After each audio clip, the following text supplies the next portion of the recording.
Hello and welcome back to the Smoke Room. We'll be continuing where we left off on Nick's route. Yeah, that's right. Um the last we saw, Nick and Sam had a little moment in his room. Well, actually you guys didn't see it, I think, because I had to cut that out.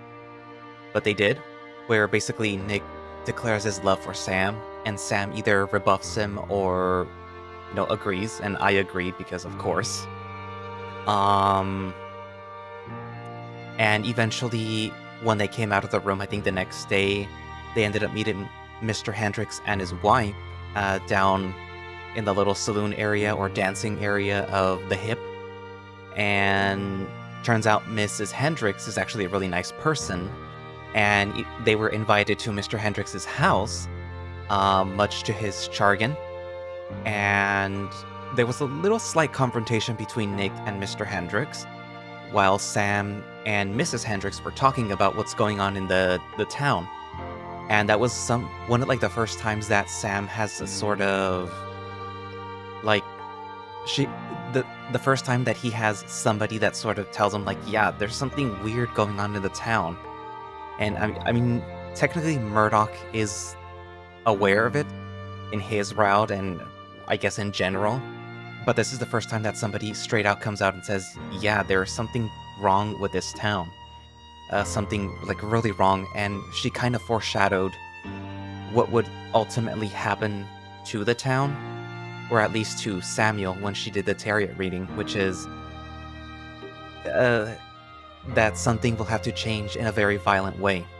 And if you know the stories of Echo, which is the main story, Echo, Arches, and you kind of know a little bit about the past of this one, things always end with a hysteria moment where the whole town goes crazy. But yeah, so she kind of foreshadowed that for Samuel, or at least foreshadowed a violent something happening to him. Again, if you've read Echo, you might know what that is, or what I might be hinting at. Anyways, but yeah, so I believe that the update ended specifically where Nick and Sam were helping Miss Hendricks in the icebox, and then she sees a spider or something. But yeah, so but they do find a box with pictures of people that are minors. So that's also something that's happening. So yeah. Anyways, so without further ado, let us continue the Smoke Room, Nick's route. Nikolai. Chapter 3.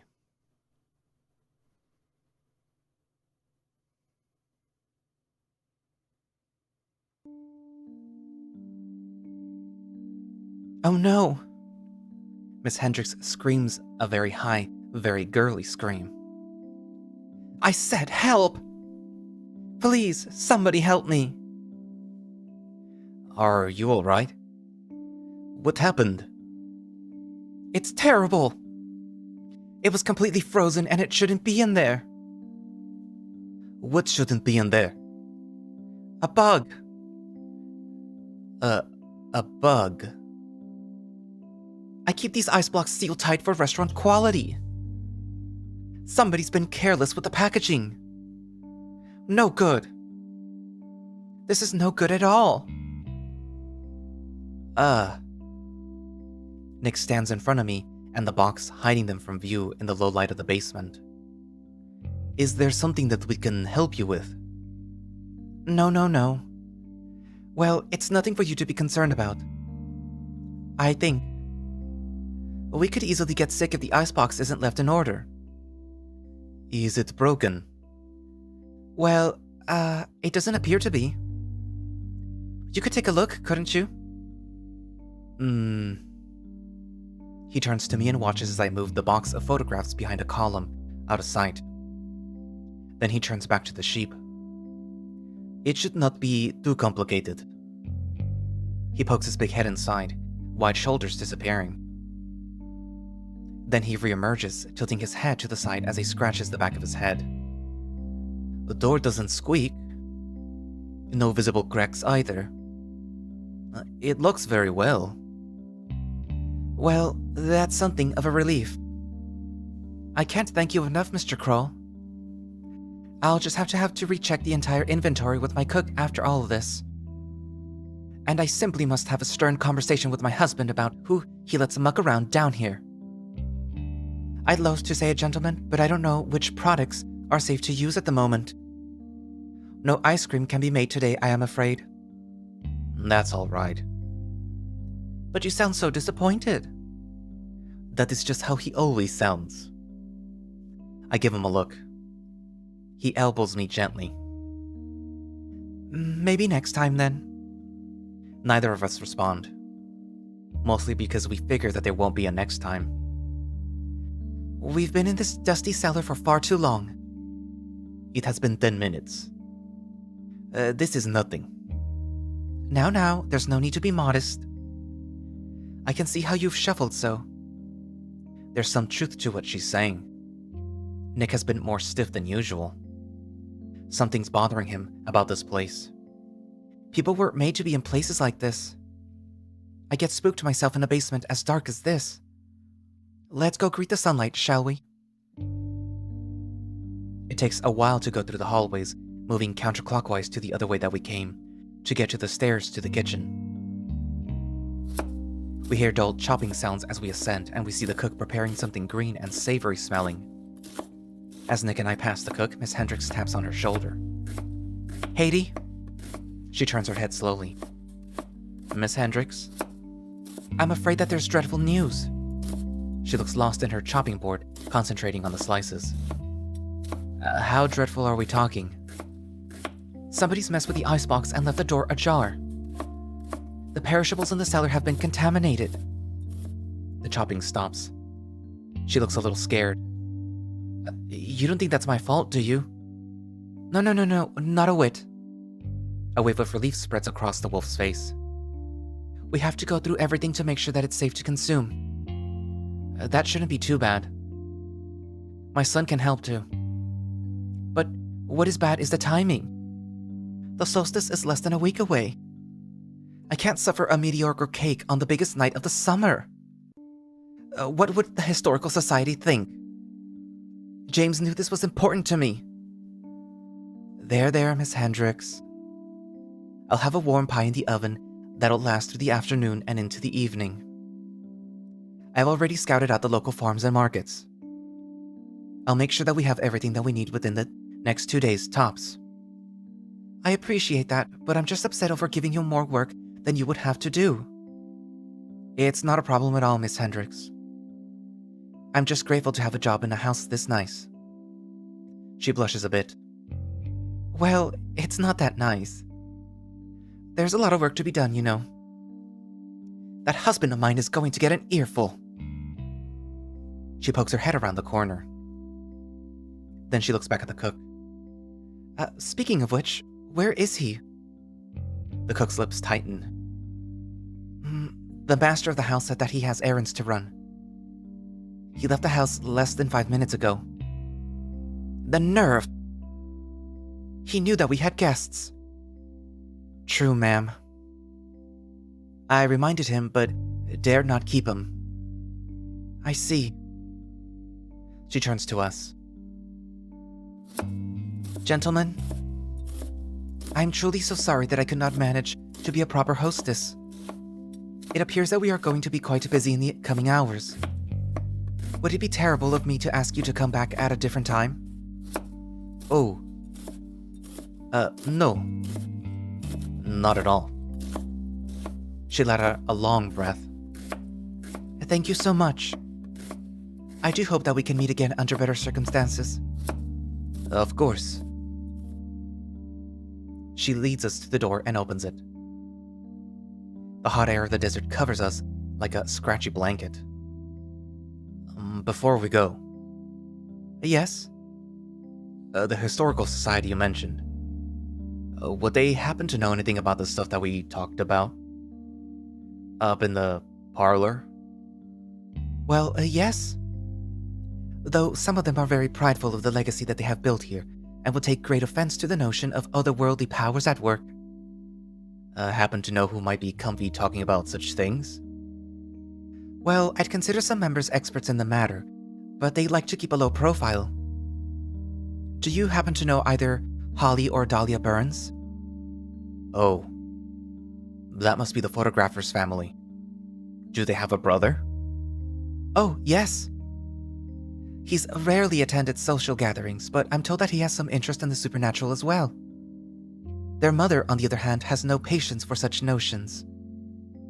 So you have to catch them alone if you want to get anywhere, and they're rarely alone. At least at gatherings. I see. Anybody else?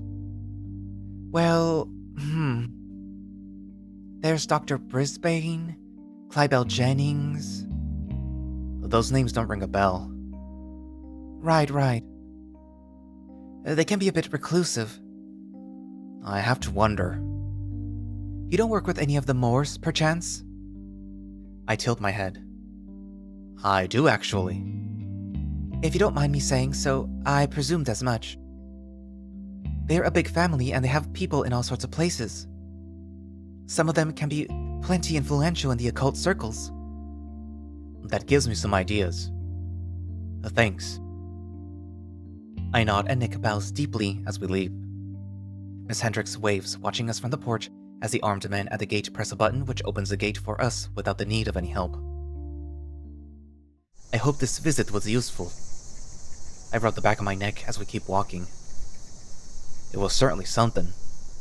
There's more people who believe in spooky stuff than I thought. What? Do you know for sure that it is many people? Or is it mostly coming from people who have too much free time and money? We saw something down there, Nick. We did. But did the people who say they believe in these things see anything for themselves? I have my doubts. Okay then. How else do you want to approach going back down for the gold? Waltzing back on in and trying again? I think that we should talk with Yao about it. He won't even talk to me about what we saw. Probably because he does not know what we saw. Did any of us? You know. I hear a voice. That horrible voice. Sam? Yeah. You stopped walking. Did I? Your hair's standing on end. Oh, really? Is it? Your demeanor just changed. Is it your head? No. Do you need water? I drank plenty during breakfast. You need water. He pulls a canteen off of his belt. Nick, drink. He puts it in my hand and stares me down. I glower as I bring it up to my lips and sip. It's too warm to be refreshing, but the instincts of thirst kicks in. I need more than a few gulps. He gives me a heavy pat on the shoulder with his huge paw and then takes the canteen back, screwing the top on. Hey Nick. What? I'm only gonna tell you this. Well, because you're my best friend. I see him start to grin when he hears that, but he puts on a more serious face as quick as he can. What is it that you need to say? You ever hear voices in your head? Voices? He looks alarmed again. What kind of voices? Mean ones. Ones that don't seem like your own, I mean. There's plenty of voices in my head, too. There are? Yes, Sam. My own. Then we're not talking about the same thing. Of course we aren't. You did not hear anything until after the accident, yes? Yeah. You're still sick then. Is that what you think? That is what I think. So, what if you're wrong? Then I won't be embarrassed. I am no doctor. Do you think that I'll be sick forever? He slows down his walking speed and looks at me. No. Of course not. How do you know? There isn't a doctor close by to tell me that I'm wrong. So I picked the answer that I liked. I don't think that's how health works, Nick. Oh, is it not? Because I could swear that you continue to ask me medical questions. He smiles, but I can tell that he's worried. I change the subject. So, where should we go now? Work. I thought that there was a strike today. There will be picket signs and protests. We should show our faces there. Won't that get you in more trouble? I am already in trouble with the bosses. I would rather not be in trouble with my coworkers if I didn't support them. It's also where I expect to find Yao. We can't proceed with anything until we talk to him again. I sigh. All right. We aren't that far from the mines anyway. It takes less than 5 minutes to reach the quarry. The carts are locked down on the tracks. A crowd of what looks like to be at least 1,000 men strong speak, filling the quarry with low drones of constant chatter. I don't think that this is the entire workforce, but it's more than I've seen in any one place together. Justice for Dmitri Popov is written on signs along with unflattering mugshots of James III and Briggs. Justice for Jack Abner is written on others. I feel sick again. In the distance by the mine's entrance, a throng of men stand in front of the entrance. They're armed. There are men with guns standing on the front of the office, on top of the hill too. It's hard to find any familiar faces in the crowd. Nick looks out into the distance, then suddenly throws his hands into the air, waving. Philippe is waving back in the distance, carrying a sign of James III eating money. Paul is beside him with a sign that says, "Workers put out, bosses just sleep." Well, I'll be. It's about time you two showed your faces. He was beginning to say that you wouldn't show up, Nick. He's several hours late. I apologize, friends. A lot has happened last night and this morning. Such as? We were invited into the Hendricks residence. What? Stop yanking our chains. Nick pulls something from his pocket. Then he puts it into the hands of the Wolverine. I do not joke about these matters. He and the Hare take a look at the photograph. Philippe looks scared. Paul just looks angrier. So they're stalking folks now? Is that it? Bet they're gonna think twice about signaling people out if half the company shows up. We need to talk to Yao. Is he here? I haven't seen him. Me neither. That is troubling. Is it? He usually has his own way of doing things, doesn't he? Nick hums and shakes his head. Even so, it is not like him to disappear after something like what happened to Dmitri. I was wondering when you lot would show up. I hear the voice of the foreman from behind a group of men who shuffle out of the way.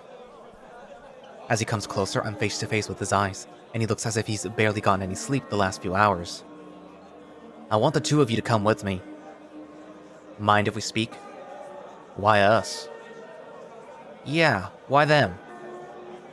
Because I'm management. And I manage. Any more questions? Yeah, I got a question. How much of a damn do you give about Dimitri's foot? Beckett scoffs. I give plenty. That could have been any of us. He grouses. Almost wish that it had been so that we wouldn't be in this mess today. But it wasn't. You know that man did something to those explosives. Beckett sighs and then hisses. I actually don't. We've been through this. Then how about all of the missing men? How many has it been now? 10? 20? Once I know, you'll be the first to know too. Yeah, sure you will. The Wolverine spits on the ground. Anything else? None of us has much to say. Alright then. Why don't you both come with me then? I do not feel comfortable with that. Don't feel comfortable? And why not? I do not wish to unintentionally represent anybody other than myself. And I have met with somebody else before. What, you mean Dimitri? I am not at liberty to say. He sighs and looks Nick up and down. It's a valuable thing to be able to talk man to man without listening to any whispers on your shoulders. There's an old saying, you know. You cut off the head of a snake and it dies. If you don't think for yourself, then you're just acting like a body part. I think you have a firm misunderstanding of the situation. He tilts his head and takes a few reptilian blinks. That's so? The whole point of an organization like this is that none of us is the head. So, what's the holdup then? We won't have a useful conversation if I don't know what everybody else thinks. The man who can help me understand does not seem to be here. Okay. We don't have to talk. But if you don't have a conversation with me, then sooner or later it's probably gonna be the boss. What'll it be, fellas? I thought my answer was already clear. Well, honestly, Nick, I don't mind talking to him. Don't, Sam. Let him speak. You're the new man, yeah? Very new, so I have nothing to gain and nothing to hide. That's so? Take a walk with me. Let's have a time with it. I turn around to give Nick a look, hoping that he'll pick up on what I'm doing, giving him time to look for where Yao had gone to. He looks annoyed, but I think he gets the message. The lizard gives me a look. Up to the management building. There's a conference room there where we'll have some privacy. You've got a hard time coming, you know that. How do you figure? Rumor could get out that you're a snitch. To folks like that, if you don't bend down to wipe their ass, then you're an enemy to the whole lot of them. From what they tell me, they say that you do the same thing to the bosses. That's so? I couldn't give two shits about the bosses. Briggs knows that I know what I'm doing, which is the only reason he keeps me around. That's a desirable quality in a businessman. They run the company to let me operate all functional like. We all get food on the table and a bed to sleep in. They fuck it up, the mine folds, and we all ship off to the next town. Fair work for fair pay is the most anybody wants. I don't see anybody disagreeing with that. Folks won't say they disagree with that. But there's always folks who don't want to do their fair share. Best not to underestimate greed. The secretary watched us with beady eyes as we walked through the front door. I can hear shouting through the door again. 48 hours? I don't got 48 hours. I have 0 hours, sir. 0 hours. The office is occupied. I can see that. We need the conference room. She swirls in her chair and reaches down to a pair of gold-coated keys hanging on the wall. Of course you should still send them over. If you at least care about any quartz quotas being met for the next 6 months. Half an hour, Mr. Moore. Generous today, I see. She gives him a thin, forced smile and he opens the door. The room is sparse, but the voices from the other room don't carry. Who is the boss talking to? It's none of our business. And I'm asking the questions here, remember? The good woman did say 30 minutes. Best get started. Okay. Were you paid to plant an explosive? What? You kidding me? If you were, we'll double their price if you give us the name and the amount. I think you're confused. Nobody paid me to plant an explosive. Well, it wasn't one of our guys. A little stunt like that benefits the Workers' Coalition better than the CEOs. And everybody agrees the dynamite was bad. I'm sure that man Ben was behind it. Ben's one of ours. You sure about that? That man tried to kill me right in front of you. He's got nothing to gain by making himself look like a lunatic. Then I think that he might just be a real lunatic. He's the one who set off the bomb. You got a way to prove it?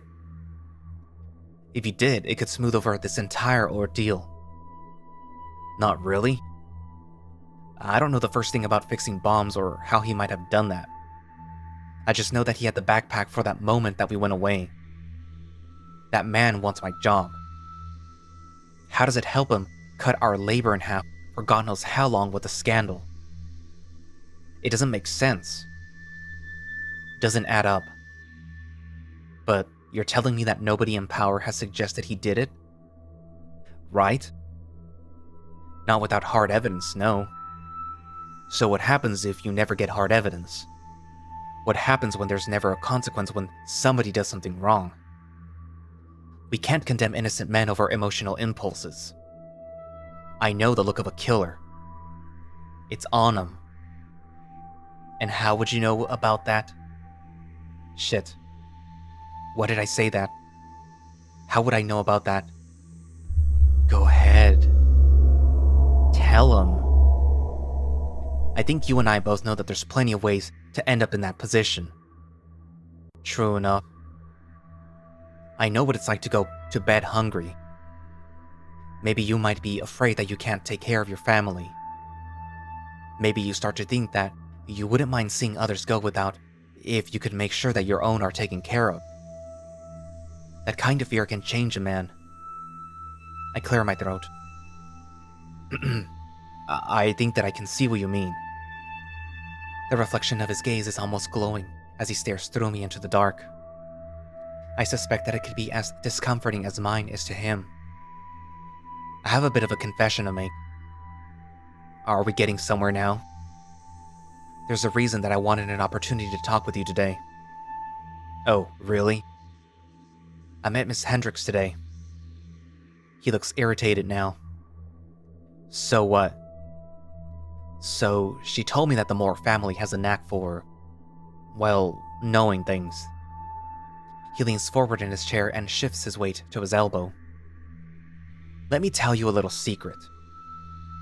Anybody who tells you that they have all the answers to unanswerable things, things about this world or the next world and beyond, the truth of all things and all that other crap, you're lucky if they know 10% of anything. And that holds specifically true when applied to the sorts of people who spawn out of my family. Are you talking about your brother? I have a thing who calls himself my brother. But as far as I'm concerned, my brother is dead. Damn it. I keep accidentally touching people's sore spots. Unfortunate. He makes a shrugging motion by turning up his claws. And persistent. I've gotta ask you this then. Do you think that there's something in those caves that shouldn't be in there? Something that has nothing to do with the bosses, the union, and the workers? How deep have you been? Level 3. It gets worse the deeper you go. What gets worse? The buzzing. What do you think it is? He looks at me like my brains are made of banana pudding. What did I just say less than a minute ago? I don't know. Call it a curse or an animal or a natural occurrence or visitors from another world. I just call it what it is. So what's that? A problem. How many people know about it? Don't know.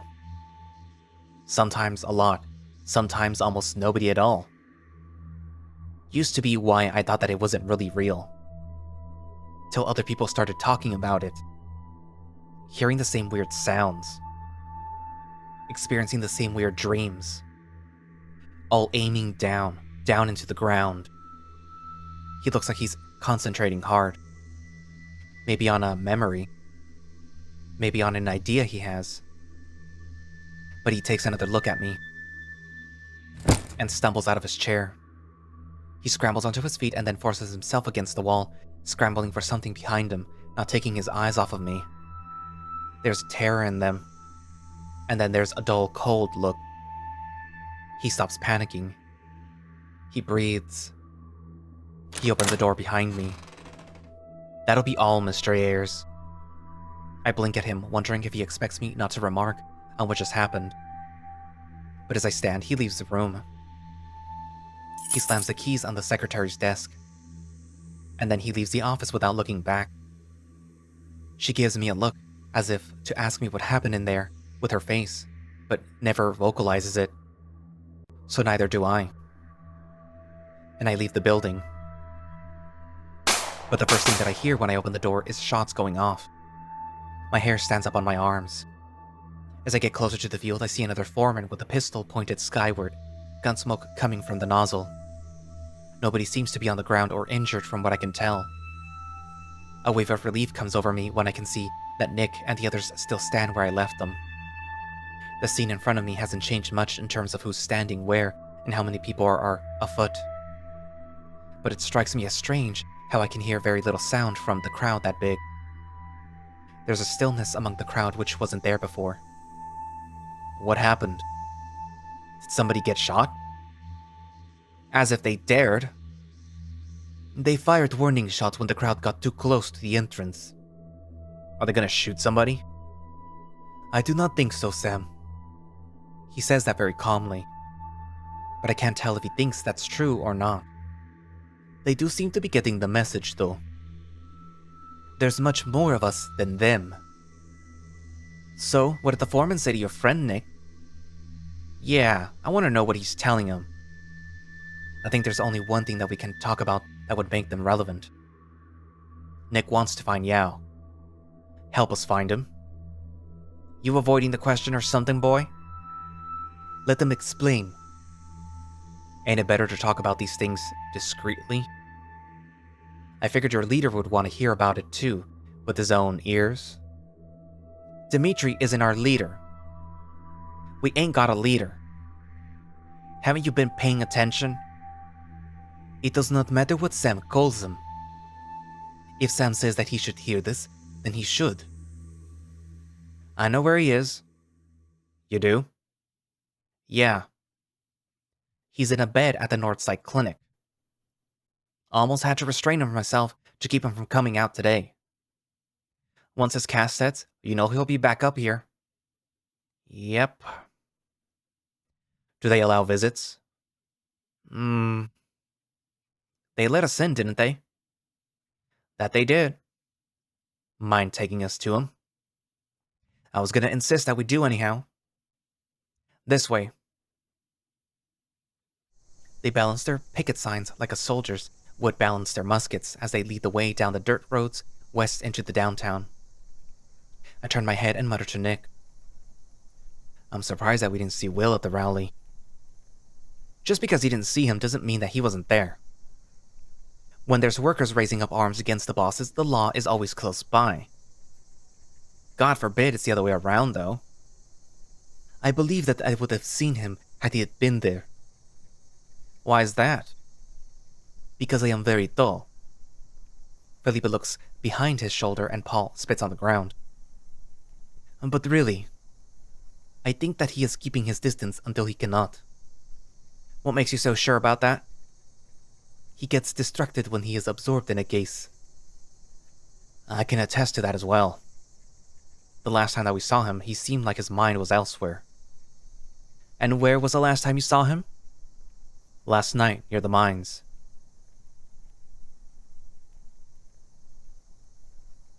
Sam? Hey, no, it wasn't like that. He was looking for leads on the man who was found dead. The man that you killed. And you believe that? I think I do, yeah. Then I've got some powerful ointment I'd love to sell you. Thanks, but I don't need no medicine because I ain't sick. The two exchange tired-looking glances. Nik clears his throat.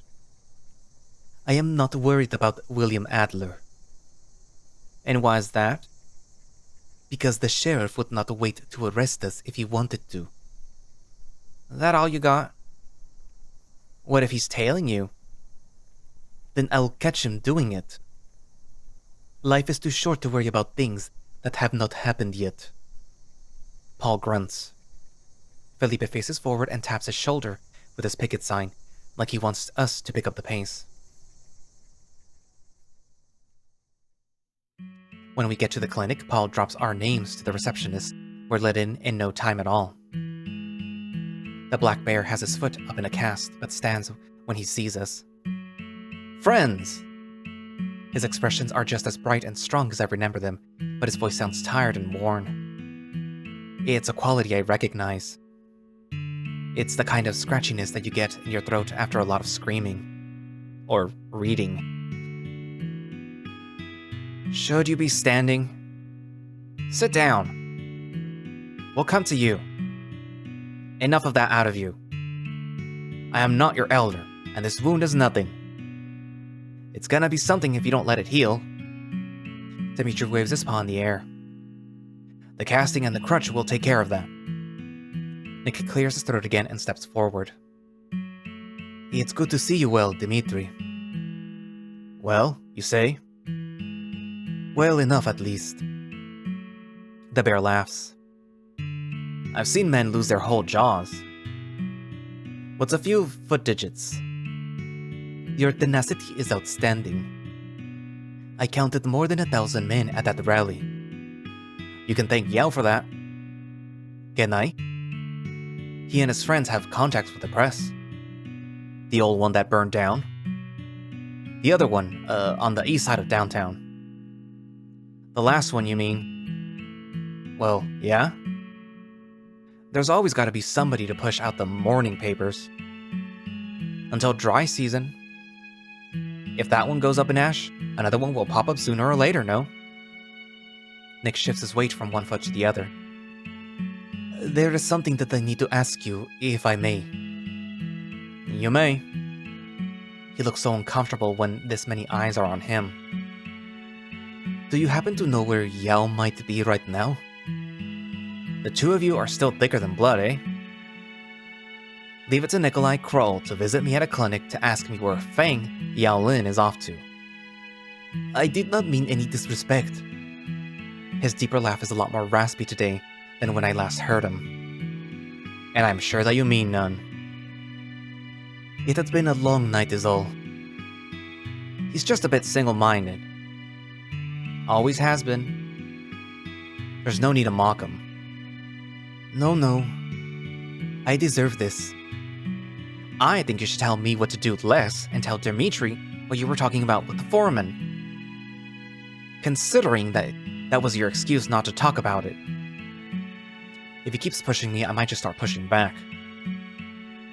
But Nik has a look in his eyes. It seems to say don't. Alright. I'll talk about what he said. At least the parts that are relevant to them. I don't want to mention the buzz in the minds that gets worse the deeper you go, or the reaction that he had to me when he looked at me. Dimitri's ears perk up in the state of bemusement. What business would you have tampering with the explosives? None. 'Cause I didn't. It was that damn yellow dog. I bet my life on that. But there was only one stick that was tampered with. How did he know that would be the one that you'd pick? There are ways to go about it. So, we're on the same page, friend. We are. Could somebody explain to me then? The hare nodded quickly. There are tricks to make you pick one piece of dynamite over another if there's only one in the bag. If one piece is longer or thicker, you're more likely to touch it first when your hand reaches into the bag. Or, if he only messes with one stick, he didn't have to make it different shaped. He just had to wait for one of us to pick it up eventually. Then boom. He could just have gotten lucky that it happened to be the first one that got picked out of the bag. More like unlucky. Made it damn obvious he was the one who did it. Would have been much harder to pin it on him if there were more time between the incidents and he had an alibi. But why would the foreman suspect Sam? I was very vexed by that line of thinking too. It tells us something, doesn't it? It does. Being? If Ben planted the bomb, then nobody told Beckett. So either he is acting completely on his own, or somebody is giving Ben instructions and isn't telling the foreman. Dimitri's eyes sparkle. He has wanted that promotion for a while now, yes? Desperate men are easy to influence, don't you agree? I see. Unfortunately, I am harder to kill than that. And because I was available to get my message out to the papers, I have assured that our response was robust. I will return to work as quickly as possible. The corner of his mouth upturns slightly.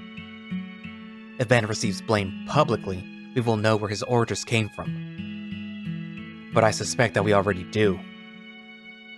Everybody shuffles around a bit, either uncomfortable with the implications or reaffirmed by them. I myself never met a group of men who could keep track of so many different hypotheticals in my life. It's like everybody's turning into William. Now that's out of the way, are y'all gonna tell us where Yao stole off to or not? The rally is already a success. I told him to take it easy. As it happens, we all should.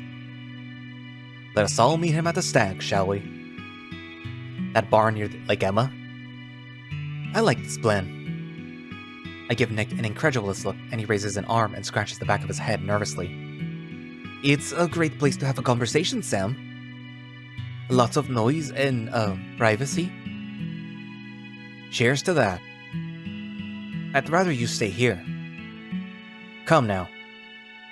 I'll buy your drinks for you. I can buy my own drinks. I can't buy you a new foot, though. I could scope you a peg if you're so determined to lose it. If we have to get him drunk to keep him away from work and keep him off of his leg, then so be it. Let's grab our things and get to the stag, boys. After all this walking back and forth, I hope that these men trust me. If we're going to go back and get that gold, that means that we're going to have to get back to the mines at some point or another. We need people on our side if we want to last until then. I just hope that this will be enough. The way to the barn isn't as slow as I thought it would be. Dimitri is keeping a steady pace despite his crutch. There's dancing and drinking and people throwing metal horseshoes at poles outside. It smells like fresh hay, sweet malt, and sawdust. Plus that slight, unpleasant layer of body odor that you get when there's too many people in one place. I don't see that tiger anywhere. Nick, could I have a private word? He looked to the group that we arrived with. You don't mind, gentlemen? Well, now that you mention it... The bear cuts him off. Not at all. We'll be in the usual spot. Of course, of course. Paul gives a look before climbing up the ladder to the barn above. Felipe and Dimitri follow. Me and Nick find a rafter by the dance hall, where we have to wade through a wall of people to find a seat. Nick, I could have sworn that the last time that we came here there weren't half this many people. The music and the sound of voices are so loud that I could probably talk at a low shout and people could still not understand what I was saying. Thankfully, that's what I want right now. This is the first time in months some of the men have had the free time to come because of the strike. Is Yao the kind of man who enjoys free time? What is that supposed to mean? I mean, he looked pretty rattled last night. We haven't seen him since. He wouldn't leave without talking to me. But how do you know that? Same way that I know that you eventually tell me the worst thing that you did. Trust. I can tell when a man has character. Frankly, I don't think that I would have trusted somebody like myself to have any character. No offense. He pats my back. And yet, you're here right now. I guess. So, no matter how we look at it, I'm right. You look awfully smug about it. What is the value in modesty? His smirk grows wider. We should be proud of the things that we are good at. Sometimes, if we don't praise ourselves, nobody else will. I put my hand on his thigh. You don't have to tell me twice. Sam, what are you? You know, I feel like you get warmer when I praise you, don't you? He shudders a bit and lowers his voice. him. Oh, yeah. He's already heating up like a furnace. So I give him a squeeze. But then he starts shaking me and pointing. Look! What? My voice sounds a little harsher than I meant it to be. I follow the direction of his claw and see a large striped tail leading out of the exit of the barn. We both sit up and follow it, going past the door. On the other side of the barn, there's a meadow where more men are throwing horseshoes, chatting and drinking. But there is a row of smaller but still barns where different folks are coming in and out of. And that's where I'm going to leave it for today. So, Samuel had a conversation with Moore Beckett. Actually, no, it's Beckett Moore. But yeah, so if you all recall, if you know about Echo, you know that he is an ancestor of Flynn Moore from Echo. And that family has a weird history with Echo, the land. His younger brother, I think it's a younger brother, deals with information within the city of Echo in the past.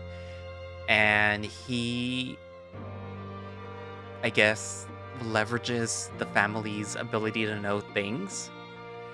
And Beckett just doesn't really put much stock in that, but I guess he saw something when he looked at Sam. Now, what that something is, we don't really know. I'm willing to bet it has something to do with what happened in the mines, or what is currently around Samuel, which is, some sort of entity. What else? Obviously, the striking is getting worse. And the thing that they mentioned, I think they mentioned it in this part. I don't know if they mentioned it in the next part. So, around this time is where there's a lot of like union strikes or mine-related strikes around the country. And one of those ends with basically like a little mini battle where I think it was the U.S. National Guard or something like that ended up killing a whole bunch of miners. And I think it happens like twice. So in the context of this story and what's happening here, that's probably what's going to happen. And we could already see that Mr. Briggs, the collie, I think it's a collie, or whatever Lassie the dog is. But he basically is already calling in the troops, so to speak. And I think in the past he was also heard talking with Mr. Hendricks, basically saying like, if you don't do this, then they're never going to learn, that they're going to walk all over you and blah blah blah. So he already had the itchy trigger finger, and this is just an excuse for him to be able to do this. So whoever instigated the explosion with Dimitri and the dynamite, probably working with Briggs in order to start something, in order to have the excuse to bring in the military to basically gun down all these miners. Because to him, to Mr. Briggs at least, they're just these disposable people. Like, he could get more people to come in and do the work. We don't have to deal with these people that want to unionize or whatever. Yeah. Anywho, so now Nik and Sam have found Yao, and they're hopefully going to be able to talk about what they're going to do about the mine, and if they're going to leave or what. So yeah, so we have that to look forward to. And thank you all for watching / listening. If you would like to play the Smoke Room yourself, you can find it over on itch, and you can find a direct link to it from the Echo Project Twitter page, which will be linked down in the description, along with the Patreon in case you want to support the Echo Project and get early access to builds of the Smoke Room, of Kemia, which should be starting soon. I don't know if you guys are supposed to be able to know this yet, but yeah. Spoilers. As well as Glory Hounds and Player Role, I think that's what it's called. But yeah, and any other project that comes out of Echo Projects. And also I have a coffee in case you want to donate to me, which I would highly appreciate. Not necessary, but I'm just saying, it's right there in the description. Go for it. Anyways, but yeah, so I guess that's it for now, and I'll see you guys in the next part. Bye bye.